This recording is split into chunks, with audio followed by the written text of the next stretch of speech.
po si Venus Nuarbe. Isa po akong teacher sa isang state college dito sa Negros Occidental. Ako po'y nakatapos ng degree na Doctor of Philosophy in Educational Management. Hindi po kami ganoon karelihiyoso kasi po yung pamilya ko, lalo na yung tatay ko, marami po siyang tanong na halos lahat ng tanong niya ay pagdududa sa Katolisismo. Kaya nauwi din po sa hindi namin napahalagahan yung pagre-relihiyon. Tungkol po sa pag-aabuloy na dapat daw ay bibigay ka ng 10% ng kinikita mo. Naimbitahan po ako ng isang kaibigan ko na taga dito rin, Barangay Mansilingan, na pumunta sa pamamahayag. Aside from nahihiya ako sa kanya na mag-refuse, it's not like na maging Iglesia ni Cristo agad ako pag nakinig ako one time. Kasi naintriga po ako. Bakit ganon ang mga aral nila? Nung ako po dinodoktrinahan na, doon ko nalaman ang sagot tungkol po sa pag-aabuloy na 10% daw. Yung pag-aabuloy pala ay pasya ng puso. Hindi yung inuobliga ka magbigay ng 10% sa iyong kinikita. Pag nagturo na po yung ministro, Biblia po yung ginagamit niyang pansagot sa tanong.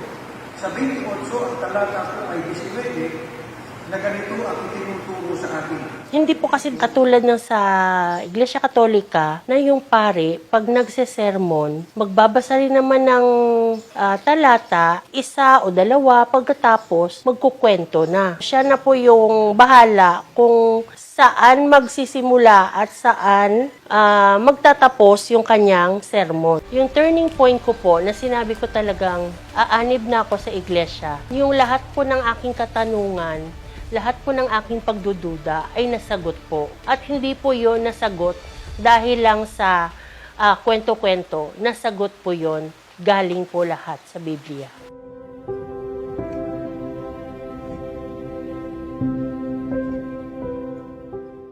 Marami po akong naranasang pag-uusig sa aking pamilya.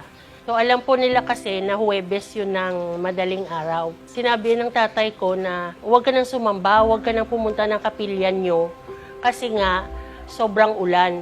Di bali na po kahit anong mangyari talagang sasamba ako. Naranasan ko rin pong pag-uusig doon po sa hindi po pagkain ng dugo. Yung nanay ko, sabi niya, paborito mo ito dati ba't ngayon hindi ka na kumakain? Sabi ko, Iglesia ni Cristo na ako ngayon pwede mo naman pagluto na walang dugo. Sobrang saya ko po at tuwang-tuwa ako nung ako po'y nabautismuhan sa loob ng Iglesia ni Cristo. Dahil alam ko po, yun na po ang simula ng bagong parte ng buhay ko, simula ng aking pagka-Iglesia ni Cristo, simula ng pangako ng Diyos sa kaligtasan ko.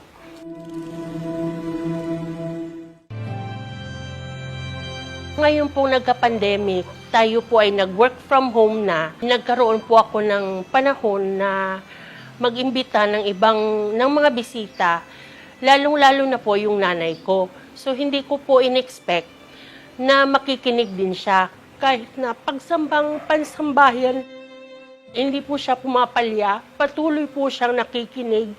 Accepted niya na po yung mga tinuturo sa atin sa loob ng Iglesia ni Cristo. Nananawagan po ako sa lahat ng aking mga kapamilya, mga kaibigan, mga katrabaho. Sana po ay pag may nag-imbita sa inyo, pagbibigay nila ng pasugo o sa mga pamamahayag po sa kapilya o kahit po online pamamahayag, view po ng mga programa ng Iglesia ni Cristo sa YouTube o kaya sa TV, sana po ay mabigyan nyo rin po ng pagkakataon na makinig sa Iglesia ni Cristo. Malaman nyo po ang totoong pagsamba po sa tunay na Diyos.